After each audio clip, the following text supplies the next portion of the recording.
You ever think how massive the world really is and how people can go crazy in their own country like they did with COVID, and in other countries it was completely fine or completely regular to react the way that they did, similar to probably what we did, which was forced lockdowns and everything else. Some countries like Thailand, and Japan, which are very respectful, and they even bow to each other over their society. They didn't probably feel the pressure that we do. They have different labels for what COVID was, versus a lot of Americans tend to believe COVID was one of the worst things that has ever happened. Over there, they think potentially, oh, okay, we just have to brace for the flu that's going around and everything will be fine. Versus Americans think the world is coming to an end now that Trump's out of office and everything's just going to explode, right? So, in other countries, they're not even considering that. The world is not actually ending because the US is ending. We're about 5% of the entire planet. I believe even if the US crumbled, which there's way too many, we have, I'd say, thousands of steel beams holding us up, and COVID cut off like, I'd say 200 of them. So we're still fine. Maybe, no, 2,000 sounds excessive. But the whole point is that those steel beams can also be replaced, and potentially with stronger ones too. So it's like you bounce back from something that should have crippled you.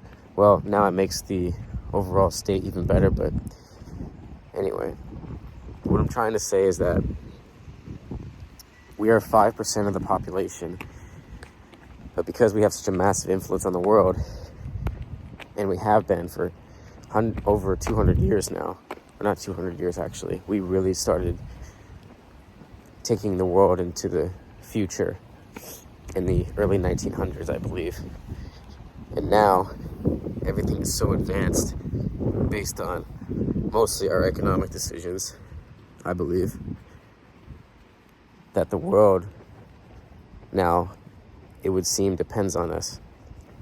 When in reality, I'd say there are 1 billion people in China that do arguably more work than we do at a faster rate, with bullet trains, more advanced internet,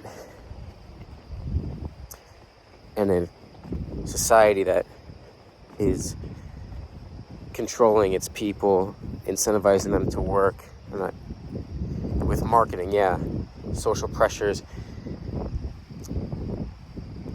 turning off TikTok after a certain time at night because you should be studying to be an engineer and an astronaut, because that's actually cool. Structuring the algorithm to perhaps control the population over there. So they have triple our population damn near, and arguably a much faster society. So they very well might win the AI war, which I haven't really thought of too much. But if it's a race to have world domination, whoever comes out with AI first, and they can mass sell it, mass produce it, well, they might have the stronghold. I think that's a lot of reason people think China is a massive threat to the U.S. economy, but we could just all be headed towards thriving around the world, right? What if we're actually headed in that direction and things will finally turn a new leaf for once without any major wars going on, famine, depression, addictions, drug abuse, etc. all get substantially alleviated. Certain social conditionings and hardships get unwound. Who knows? But it just kind of blows my mind that we can think of ourselves as so drastically important, we lose sight of how many people are actually on this planet. who can control potentially 10x what you can just because they have more money than you, which a lot of people don't feel. I bet a lot of people feel almost helpless in a way because they're so far away from being a billionaire. They think to themselves, how is it possible that I'm going to compete with someone who has the ability to buy essentially everything? But I think that's the wrong perspective. You don't have to be a billionaire to still be a king or queen in your own domain. And I think that's what matters the most. Outside of whatever country you're in, you can still maximize whatever you have and become the cream of your own crop through the internet, I believe. Maybe you won't be disgustingly rich, but maybe that's not what a lot of us need. Rather, it's the desire, it's the freedom to do whatever we desire, which hopefully leads us to a fulfilling existence. But even then, it's not a big deal if you don't, because who's to say you have to have a fulfilled life, right? You could just lead a life of leisure, and I believe technology has enabled us to, sure,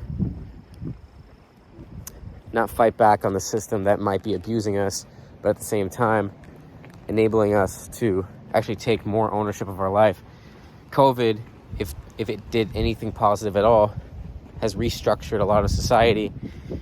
And by a lot, I mean 10%, according to polls, want to be permanently remote or are permanently remote more than just 3 years ago prior to COVID. So it only took 3 years for 10% of poll voters to shift their vote.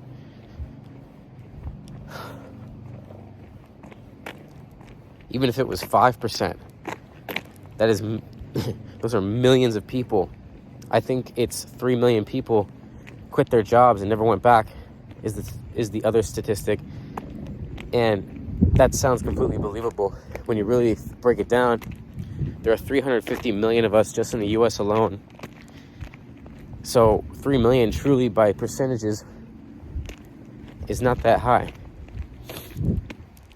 Which is even really freaky if you really break that down and realize you're not even 1% of a million.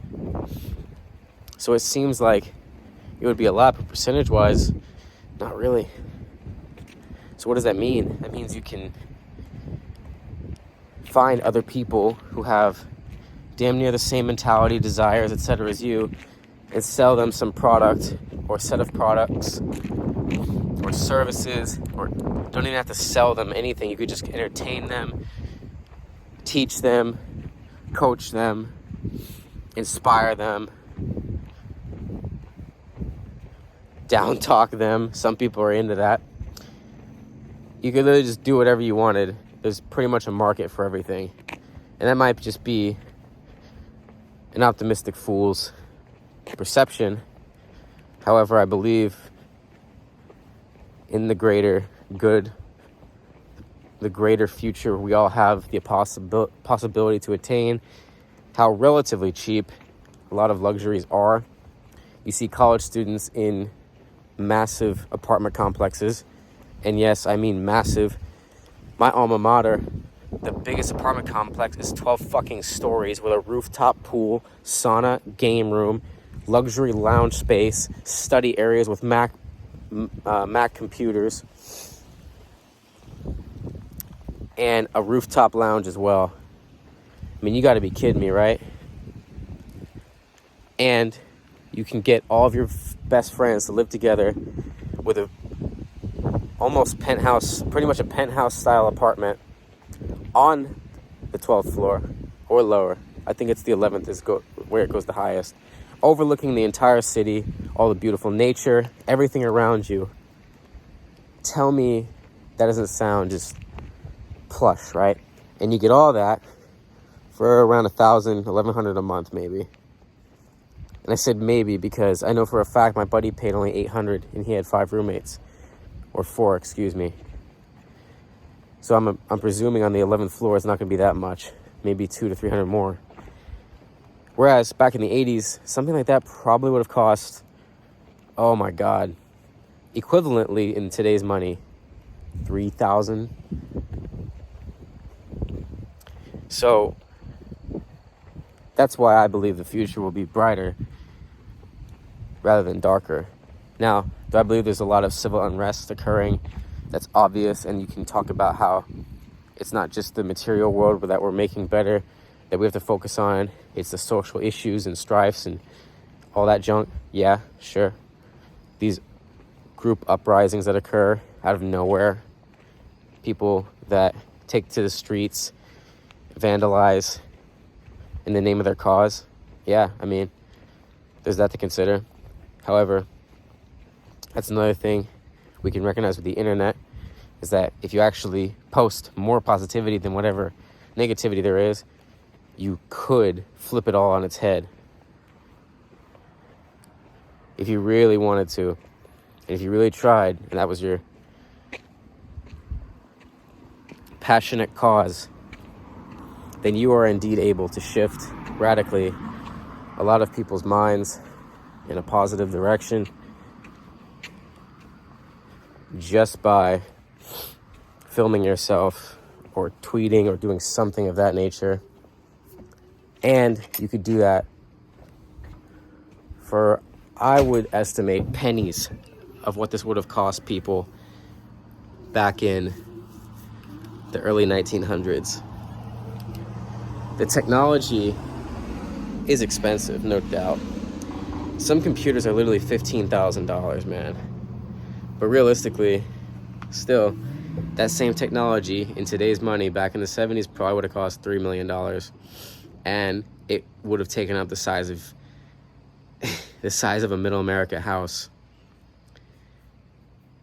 lengthwise, or width. Yeah, length. So that just has me in shock that it's all possible for some idea to become reality. I'm gonna get away from this TV. Solely because someone had the desire and the conviction to alter the planet. And as quickly as it's come, there are a lot of folks that are almost freaking out about it because it's hit society at such a pace that no one who grew up before its emergence was expecting. And that can be very overwhelming. There's something that I think is just a raw fact, and it's a caveman.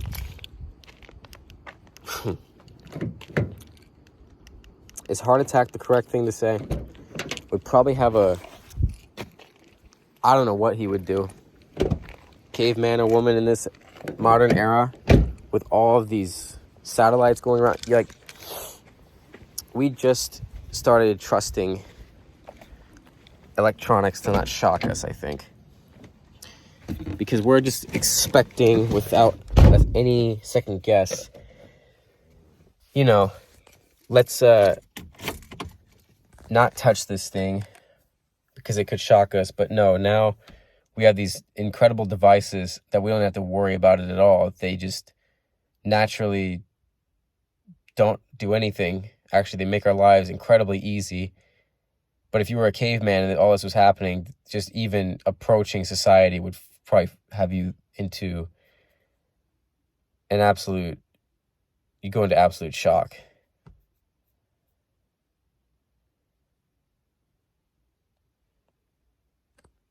And that's just, that blows my mind, man. I don't know what else to say.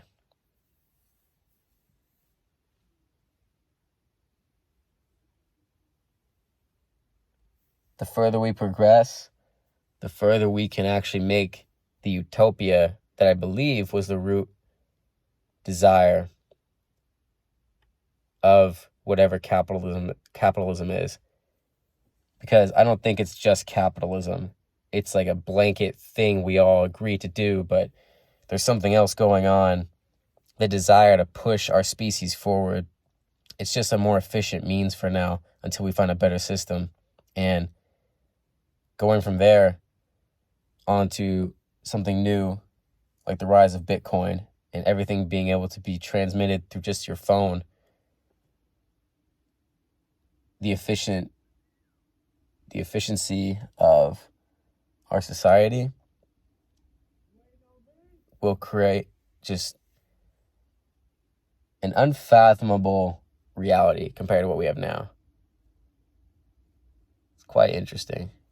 I think it's going to be a little overwhelming, but also just beautiful in every way.